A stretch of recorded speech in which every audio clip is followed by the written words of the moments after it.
Hello lovelies, welcome back to my channel. On today's video I'm going to be showing you how to make this beautiful top. It has a front belt on it and you can wear it in 3 or 4 ways. Okay, so you can wear it more ways. Come along guys, let's begin.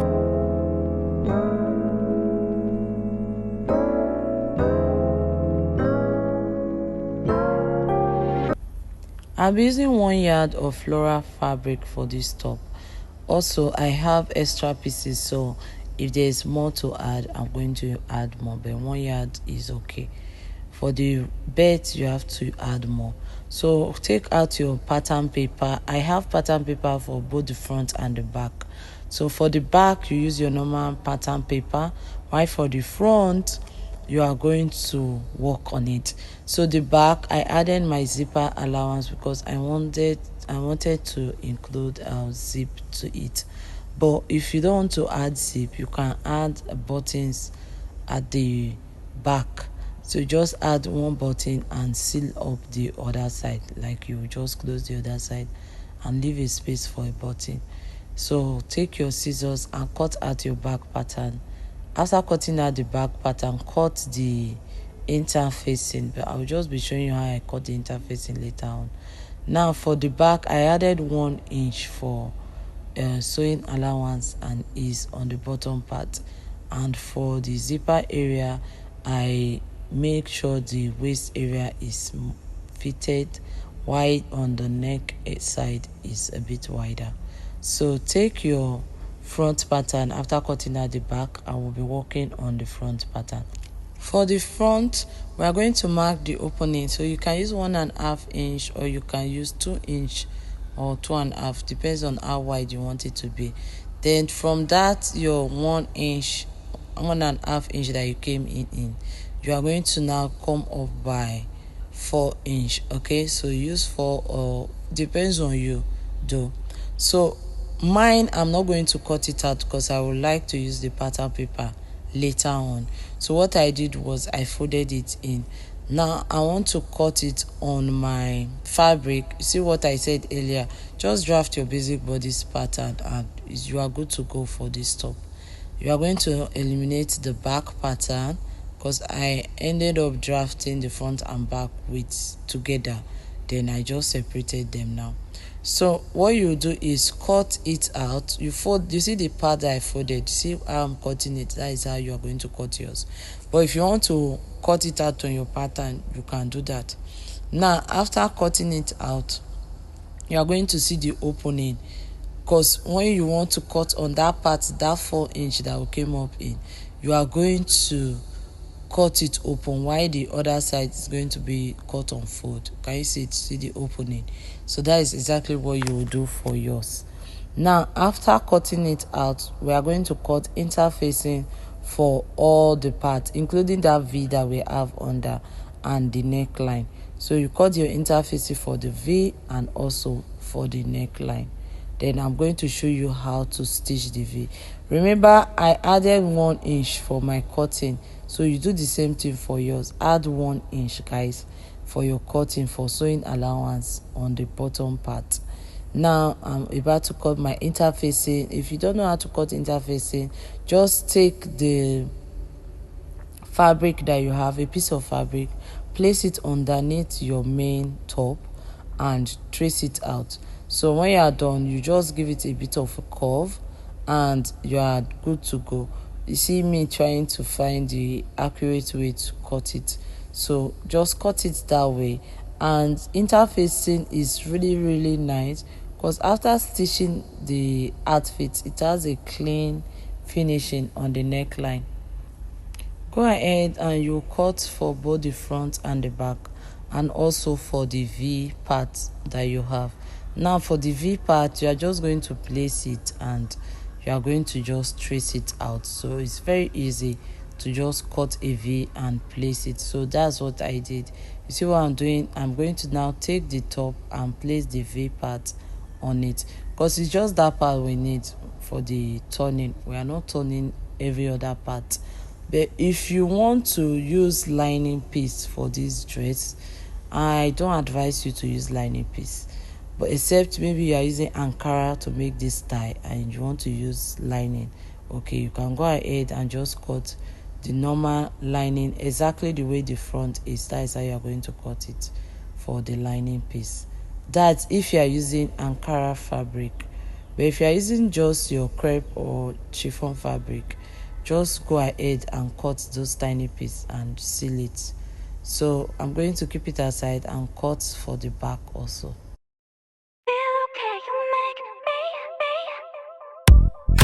It's time to cut the belt for the band, okay? Remember the belt, we are going to be using like a waistband, or it depends on how you want to do it, but I just go ahead and call it belt. So you are going to cut as many as you want. Don't cut your waist length, because when you want to tie it, you'll be tying it round, and so it has to go round your waist like twice and there will be leftovers. So that's what I did for mine. I went ahead and I cut mine that way. So you are going to now take the belt and take the front and the back. We are going to start stitching. So the first thing we'll do is to join the neckline. So take your interfacing and you are going to turn at the neckline. After turning at the neckline, you are also going to attach your zipper. You are going to attach your zipper for the back. So after you've placed the neckline, also go ahead and take your zip and attach the zip to the back. It depends on you. You can stitch the zip halfway, then you go ahead and finish it up. But I like stitching my zip. The client can just take it off and place it, so it's just like an opening. It has an opening. Once you open it, you just stitch it all the way down. I don't like, because it's a crop top, I don't like the idea of stitching halfway. It's going to be difficult to put it on. I'm going to be stitching the front and the back neckline and also attach the zipper. What you are going to do is same thing as what I'm doing. After doing that, I'm just going to press everything and also stitch on the rope or the band that will be attaching to the top. So I'm going to go ahead and stitch all those parts and show you what to do next. Get away. Get away. After stitching the back, can you see it? I've attached the zipper, I've turned the neckline. We are going to now stitch it shoulder to shoulder together so that we'll be able to have a clean finishing on the upper part, on the shoulder. Can you see the front?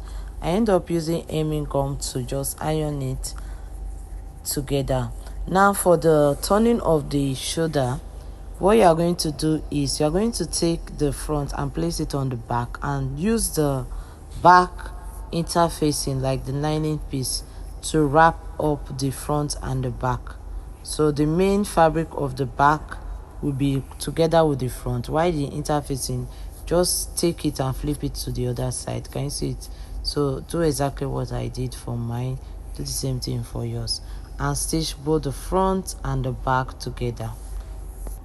After stitching the shoulder to shoulder together, it's time to work on the V part of the front, okay, of the center front. So we have stitched the rope or the band.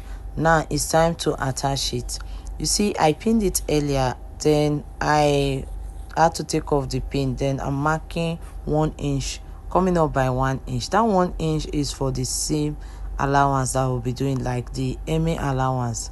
And for you to be able to get it neatly, you have to just figure out how many inch you want to use. If you want to use half an inch, it's okay.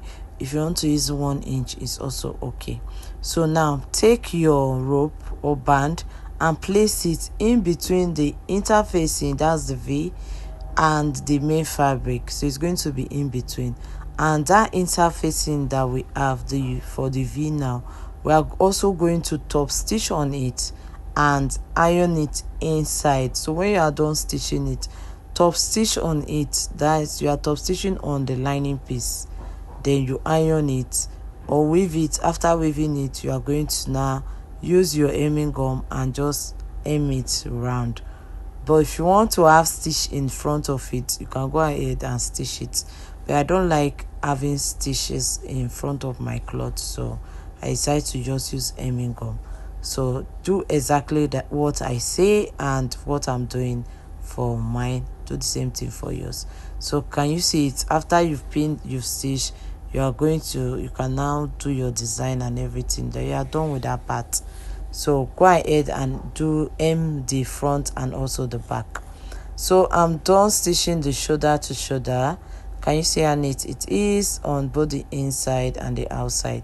So this is the V part. I've gone ahead and I've stitched it, and it's just remaining ironing. So I just wanted to show you before I iron it up and hem the bottom part. Now for hemming it, just take it and fold it twice and hem the bottom part all the way to the other side. So we are doing it on the full front and also on the back. I'm hemming it before I join the sides together. So after hemming it, we'll be attaching our sleeve. So on that part, that V part, I'm using hemming gum. We are going to attach the sleeve now. So what you do is take out your sleeve, whatever length you want for your sleeve. And what I usually do for my sleeve is I hem it with my hemming gum so that it will have neat finishing on the bottom part, okay, on the hemline. Now take your sleeve that you've cut out and pin it all the way on both the front and the back. This is a very easy method to attach your sleeve. Then when you are done pinning it, you stitch and you use your interlocking machine for it and join it. So to join it, you'll be joining it from the upper part of the sleeve all the way down to the hem of your top. So that is what I'll do for both the front and the back. When I'm done stitching everything, I'll show you how it looks. So this is it after stitching. Can you see it? See the inside? Can you see the inside? And I've attached the sleeve, I've attached the zip, I've hemmed the button and the belt. This is it, guys. It's very simple and easy to make. So I would like to see yours. If you want to show me your creation, you can send it through email, through Telegram, or also through my business WhatsApp. So I'm going to put all the details on the description. So this is it, guys. Thank you so much, guys. Thank you for watching today's tutorial. Please don't forget to like and subscribe to our YouTube channel. Bye, guys.